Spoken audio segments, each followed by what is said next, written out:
안녕하세요, 쇼간착시입니다. 여러분, 매니아식으로 어항 입문하는 영상 2편입니다 작년에 찍었었는데 반응도 괜찮았고 실제로 저희 매장에서 그거 맞춰가시는 분들이 꽤 많았었는데 이제 그거보다 이제 좀 더 소비자분들의 니즈를 좀 더 긁어줄 수 있는 구성으로 한 번 더 돌아와 봤어요.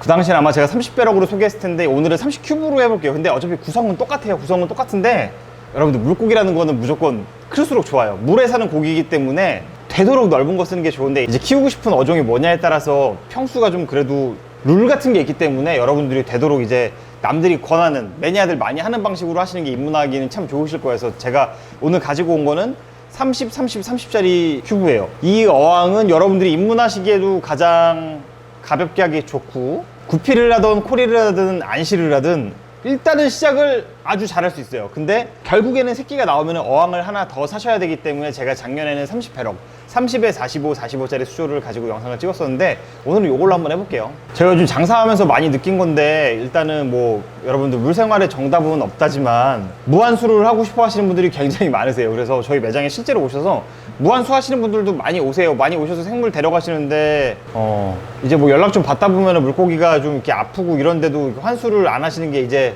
물론 취향일 수 있어. 그리고 이제 그분들 생각에는 무한수 무여과를 함으로써 어항 안에서 수초 가지고 자연의 모든 섭리를 담는다, 이런 취지가 많으신 것 같은데, 일단 저는 환수 요정이잖아요, 여러분. 그래서 환수를 하는 걸 굉장히 강요하는 사람이고, 그래서 저는 일단 여과기를 달고 환수를 해야 되는 사람 입장에서 좀 설명을 좀 해드려 볼게요. 일단 제 유튜브 영상을 보시는 분들 중에 물고기를 아직 키우시지 않고 시작을 할까 말까 고민하시는 분들도 많기 때문에 설명을 그분들을 위한 설명부터 좀 쭉 시작을 해볼게요. 자, 우리 이제 물고기 아직 안 키우시는데 제 유튜브를 보면서 물고기를 키울지 말지 고민하시는 형님들 중에 꼭 이제 쿠팡이나 네이버나 측면 여과기 달려있는 세트 어항 많이 보시는 형님들 계실 거예요. 근데 여러분, 지금 이제 제 채널을 보고 물생활 하시는 분들 중에 그런 여과기를 한 번 사본 적은 있으셔도 여러 번 사시는 분은 없으실 거예요. 일단은 그게 첫 번째는 금전적으로 세트 어항이 결코 싸지가 않습니다. 남들 다 쓰는 괜찮은 수조 사이즈를 살려고 하면은 일단 그거부터 비싸. 왜냐면은 세팅되어 있는 수조는 대부분이 좀 작거든요. 물량이 많이 작아요. 그러니까 물고기를 키우기가 힘들어.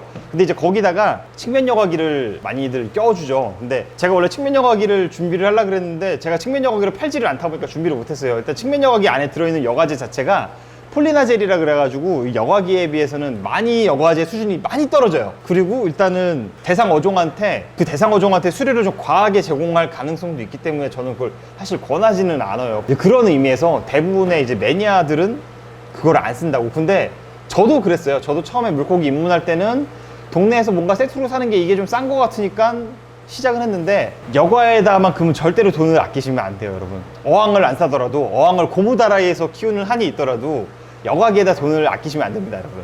뭐 처음이니까 싼 걸로 시작해봐야지, 이거 여과기에서는 안 되는 얘기예요. 자, 그래서 일단은 측면 여과기는 좀 거르고 시작했으면 좋겠다, 이런 얘기를 먼저 드리고, 그런 의미에서 거리식 여과기도 비슷해요. 이렇게 뭐 엄청나게 많은 여과제가 들어가지 않기 때문에 큰 걸 걸더라도 우리가 키울 수 있는 물고기들이 이렇게 수류를 또 싫어해. 그래서 그럴 거면은 어항 안에 이렇게 뭐가 보이는 게 싫어서 측면 여과기를 쓴다거나 거리식을 건다면 차라리 상면 여과기를 위로 높게 올려가지고 상면 여과기 쓰시는 게 훨씬 더 나으실 거예요. 자, 하지만 제가 오늘 소개해 드리려고 하는 거는 여러분들이나 저나 가장 좋아하는 가성비 때문에 오늘도 어김없이 기폭이랑 슈퍼쌍기를 들고 나왔는데, 여러분 30큐브에다가 슈퍼쌍기를 넣는 게 굉장히 커 보일 수가 있어요. 근데 막상 넣으면 그렇진 않아요. 요 30큐브에다 슈퍼쌍기를 저는 늘 고집하는데, 제가 이렇게 하는 이유는 물고기 처음 입문하는 친구들이나 아니면은 신혼집에다가 이 정도 선물해 줬을 때는 좀 사람이 귀찮아서 물을 좀 덜 갈아도 이렇게 사고가 크게 안 터져요. 이 스펀지가 굉장히 촘촘하고 얘가 수행하는 능력이 굉장해요. 그래서 이거를 한 1년 정도 쓰다가 뽑아가지고 냄새를 맡아보면 여러분들이 진짜 맡아본 적이 없는, 그런 상상할 수 없는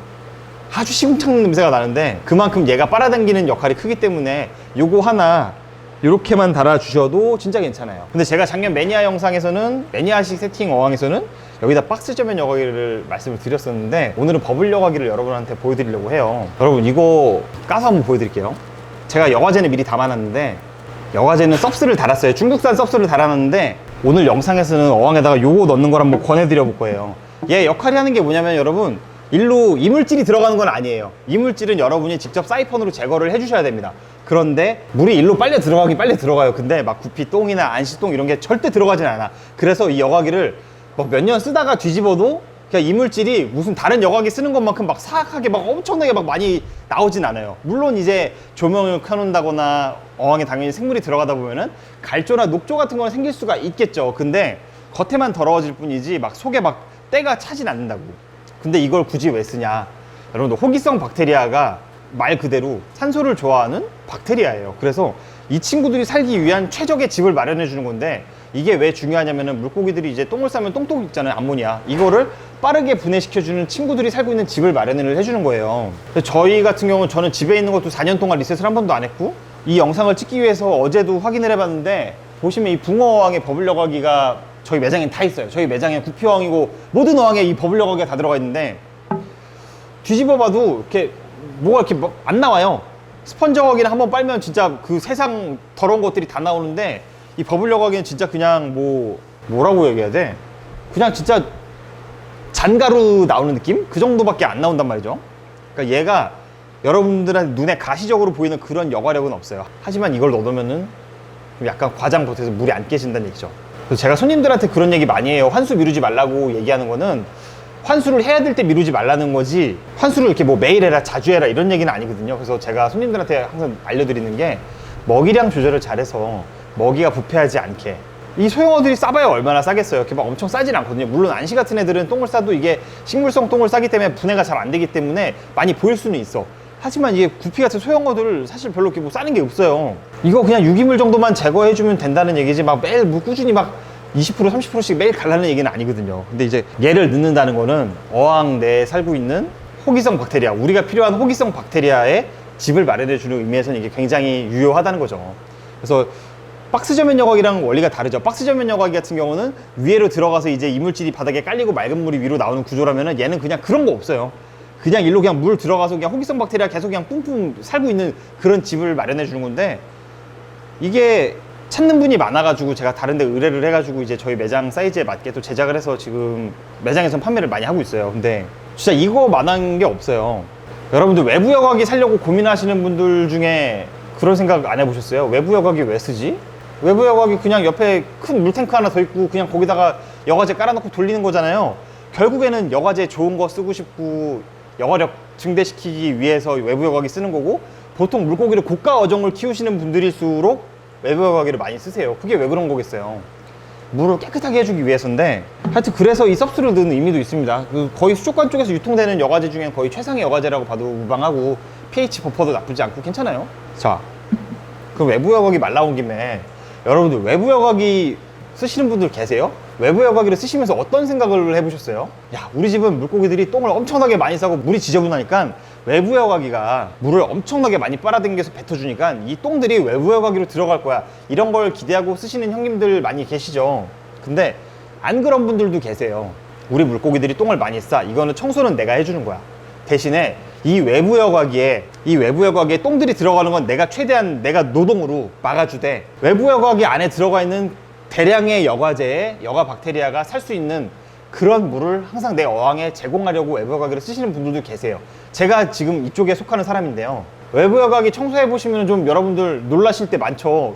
야, 씨, 뭐가 이렇게 더러워? 야, 이렇게 더러운 게 우리 집에 있었어 할 정도로 굉장히 더러운 게 외부 여과기 청소할 때 보여요. 근데 여러분들 생각을 조금만 바꿔서 해보면은 외부 여과기도 이제 그러니까 똥집기랑 마찬가지지. 물론 이 외부 여과기가 물고기 똥을 주기적으로 청소해줘서 필터에 의해서 걸러서 맑은 물이 나오는 것도 맞는데, 정말 맑고 쨍한 물을 위해서라면은 유기물을 키우는 사람이 직접 제거를 해주고 그 안에 이제 호기성 박테리아들이 살아서 물고기들한테 유익한 물을 제공해주는 게 이게 사육자의 역할이거든요. 그래서 여러분, 제가 늘 영상에서 말하잖아요. 유기물은 직접 제거를 해줘야 돼요. 아무리 귀찮아도 물고기 똥, 보이는 이물질들 직접 제거해 주는 게 가장 좋아요. 뭐 여과기한테 뭘 바라면 안 돼요. 이거를 외부 여과기가 먹어가지고 똥을 외부 여과기 안에다 집어넣고 다 갈아가지고 물로 뱉어버리잖아요. 만약에 거기에 기생충 알이 있었으면 기생충을 전파시키는 것밖에 안 되기 때문에 저는 꼭 유기물을 좀 직접 제거했으면 좋겠어요. 여러분, 이런 것도 많이 쓰시죠? SF2818 안진뱅이 여과기, 이거 저 손님들한테 많이 권하거든요. 실제로 손님들이 많이 사가기도 하고 매니아분들도 많이 써요. 이렇게 생긴 거예요. 그냥 엄청 큰 스펀지 여과기일 수도 있지만 제품 설명서에 보면은 모터에도 연결할 수 있고 상면 여과기에도 연결할 수 있고 외부 여과기에도 연결을 할 수가 있거든요. 이런 거 외부 여과기 연결 입수구에다가 연결해 놓으면 진짜 좋아요. 외부 여과기 입수구에다가 이거를 연결해 놓으면은 일단은 얘 자체로 보면 필터가 되기 때문에 외부 여과기가 오염이 그만큼 늦게 되고 데미지를 천천히 입거든요. 그런 의미에서 여러분 이거를 까가지고 요거 이렇게 뚜껑 빠지거든요. 이거를 2중, 3중으로 묶어서 쓰시는 분들도 많아요. 외부 여과기 성능 효율을 극대화시키기 위해서. 그분들 취지는 뭐겠어요? 외부 여과기로는 최대한의 이물질을 들어가지 않게 하고 내 여과제 속에는 호기성 박테리아가 살기 위한 최적의 조건을 마련해 주시려고 그러시는 거거든요. 그래서 여러분들이 물 생활을 하면서 그 여과에 대한 중요성을 절대 잊으시면 안 되는 게, 보통 손님들이 물고기는 좋은 거 키우고 싶어 하시면서 여과기에다가는 돈을 진짜 아끼려고 하시는데, 제가 볼 때는 그거 진짜 좀 잘못된 거거든요. 어느 정도 여과력이 뒷받침돼야 이제 키울 수가 있는 건데, 여과기는 막 중국산 뭐 XY로 시작하는 뭐 28 이런 거 제가 볼 때는 그냥 1, 2천원만 더 투자해서 좋은 거 살 거 많은데 그게 진짜 좀 아깝더라고요. 여러분, 오늘은 제가 시중에서 우리가 흔히들 쓰는 여과기에 대해 좀 설명을 좀 해드리고 매니아식으로 입문하는 삼식큐브에 대해 소개를 좀 해드려봤는데요. 도움이 되셨을는지는 모르겠어요. 근데 아마 이렇게 하시면요, 적어도 이제 쿠팡 같은 데서 파는 측면 여과기 달려있는, 그리고 좀 알 수 없는 바닥재 들어있는 수조로 하시는 것보다는 진짜 100배는 잘 되실 거예요. 바닥재는 왜 안 까냐고 피드백 주시는 분들이 많은데, 여러분 바닥재는 저는 바닥재 안 판지 좀 꽤 됐어요. 이게 왜 그러냐면은 바닥재에 철 성분이 너무 많아가지고 바닥에 있는 물고기들이 다 죽는단 말이지. 근데 보통 우리 손님들이 원하는 물고기가 안시, 코리도라스 이 종류가 많은데, 이게 물에서 철 성분 빠질 때까지는 이게 당장 넣어서 이렇게 막 새 어항에서 좀 긍정적인 효과를 기대하기는 좀 힘들어요. 그래서 바닥재를 저는 지금 손님들한테 이렇게 권하진 않고 있어요. 근데 뭔가 까시고 싶으시다면은 제 생각에는 뭐 네이처팜인가 네이처샌드인가 네이처팜인가 거기서 나오는 적사 같은 거는 그런 게 좀 안 나오고 있거든요. 근데 뭐 제가 다 아는 건 아니지만 그런 걸 좀 확인을 하시고 바닥재를 까시는 게 좋을 것 같아요. 특히 이제 다이소 같은 데서 파는 우리가 알 수 없는, 자연에서 나올 수 없는 그런 형광색의 칼라스톤 이런 거에다 물고기 키우면 물고기 진짜 잘 죽거든요. 자, 여러분, 그래서 오늘은 우리 집이라면 내가 이렇게 세팅해도 괜찮겠다라는 생각을 가지고 이 어항을 세팅을 해봤어요. 그래서 여러분들도 처음에 실패 사례 없이 한 방에 좀 이렇게 물생활 좀 성공할 수 있었으면 좋겠습니다. 여러분, 한숨 이러지 마세요.